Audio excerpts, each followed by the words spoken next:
Assalamualaikum warahmatullahi wabarakatuh. Selamat malam teman-teman dimanapun Anda berada. Ya, kali ini saya akan membahas mengenai beberapa hal yang menyebabkan teman-teman tuh gagal di tes psikotes atau psikotes itu ya.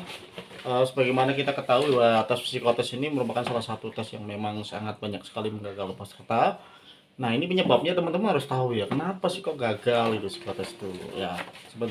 Di konten sebelumnya saya sudah pernah menjelaskan ciri-ciri lulus psikotes. Nah, sekarang saya menjelaskan kembali, menjabarkan kembali tentang penyebab teman-teman gagal di tes psikotes. Oke. Yang pertama tes ini memang membutuhkan banyak sekali persiapan ya. Persiapan untuk belajar, sering latihan. Kalau kita tidak latihan, maka otomatis kita akan tertinggal karena soal-soal ini memang membutuhkan kecepatan ketepatan gitu kan. Ini problemnya di sini, masalahnya kecepatan dan ketepatan ini bermain dengan waktu. Apabila teman-teman tidak belajar, maka teman-teman ya otomatis tertinggal. Jadi penyebabnya apa? Belajar ya. Dengan belajar maka teman-teman insya Allah bisa melaluinya. Sebagai contohnya beberapa soal yang teman-teman mungkin pernah mengerjakan, ini namanya tes aritmatika ya, aritmatika ataupun sinonim anonim. Ini ada beberapa soal, contoh soal di sini ya. Jadi aritmatika seperti yang saya pernah jelaskan bahwa matematika dasar ini sebenarnya sih memang tidak perlu teman-teman fokus pada satu soal, karena tahu-tahu di bawah soal ini ada yang lebih gampang gitu kan. Dan apabila teman-teman sering belajar akan menjumpai soal seperti ini sering gitu kan. Misalkan deret angka seperti ini itu sering, itu deret angka itu sebenarnya kalau teman-teman sudah sering latihan otomatis teman-teman akan terbiasa dengan hal seperti ini gitu kan.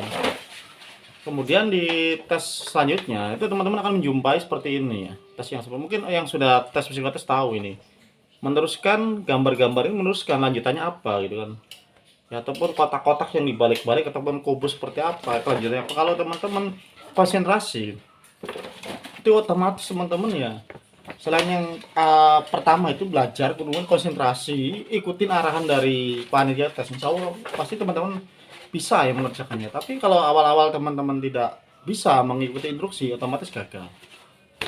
Sebagai contoh nih, saya kasih contoh ya. Contoh nih, teman-teman nih disuruh menggambar ini ya, disuruh menggambar 8 kotak. Nah,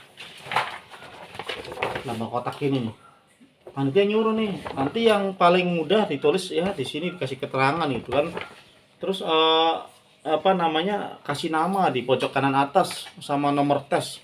Itu kalau nggak diikutin, wah itu otomatis teman-teman akan mengurangi nilai ataupun bisa jadi gagal. Hanya kegagalan yang memang hal sepele lah, menurut saya itu sepele, tapi karena kurang konsentrasi. Seperti yang saya bilang tadi di awal bahwa tes psikotes ini membutuhkan kecepatan dan ketepatan, jadi ada toleransi buat teman-teman yang mungkin yang baru-baru nyoba-nyoba asal-asal lu nggak bisa ya, karena harus ada latihan. Percaya nggak? Kalau teman-teman nggak percaya, teman-teman menjumpai tes kayak gini nih. Nah, lihat, ini tes deret angka seperti 16 dari atas atau bawah suruh jumlah nih teman-teman. Kalau tangannya nggak biasa latihan nih gini-gini, udah kram nih teman-teman, boro-boro dapat selembar gitu kan, baru setengah lembar aja udah kram ya. Makanya sering latihan juga nih, ini tangan juga sering latih buat hitung kayak gini nih. Nah, ini penyebab teman-teman sering gagal nih kayak gini-ginian gitu kan. Jadi pahami itu ya teman-teman. Untuk teman-teman yang mungkin sudah melaksanakan tes ya, tinggal nunggu hasilnya aja ya. Intinya sih mungkin kedepannya kalau misalnya teman-teman nggak lulus, koreksi diri apa yang kurang kita ini. Contoh nih, gambar juga gambar pohon ya, ini contohnya gambar pohon. Ini kalau teman-teman diinstruksikan salah gitu menggambar seperti ini gambar yang otomatis insya Allah lulus ya. Saya udah pernah mencoba. Ini posisinya harus simetris, kanan kiri atas bawah itu simetris. Kemudian apabila dilipat tengah, ini harus ada triknya juga, teman-teman harus paham. Terus untuk pohon itu harus berkambium, ada buah, akarnya kelihatan, dahan, ranting, cabang, dan daunnya ya kan. Ini elemennya harus komplit teman-teman ya. Jadi psikotes itu memang seperti itu ya, kelihatannya ya emang susah-susah begitulah, tapi kalau kita udah sering banget belajar itu otomatis gampang. Digambar orang apa kan ya. Itulah sekilas tentang psikotes.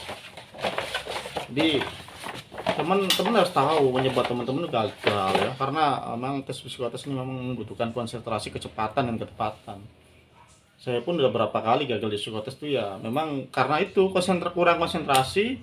Begitu saya konsentrasi ternyata orang lain nggak konsentrasi gitu. Waktu saya tes di Cirebon dulu gitu, saya lagi ngerjain, lagi denger instruksi, malah teman yang di sebelah ini nanya, akhirnya buyar, hancur, akhirnya nggak lulus karena nggak sesuai dengan instruksinya. Suruh ngerjain apa, ini apa, kita nggak tahu, akhirnya kita blank, ya kan. Itulah teman-teman harus paham. Oke, mungkin itu aja teman-teman, buat sedikit gambaran buat teman-teman ya. Semoga teman-teman diberikan kelulusan dalam menjalani tes ini. Semoga tetap sehat walafiat sampai lulus dan sampai bekerja di KAI. Tetap semangat dalam menjalani apapun itu pun rekrutmen KAI. Semoga sehat selalu. Assalamualaikum warahmatullahi wabarakatuh.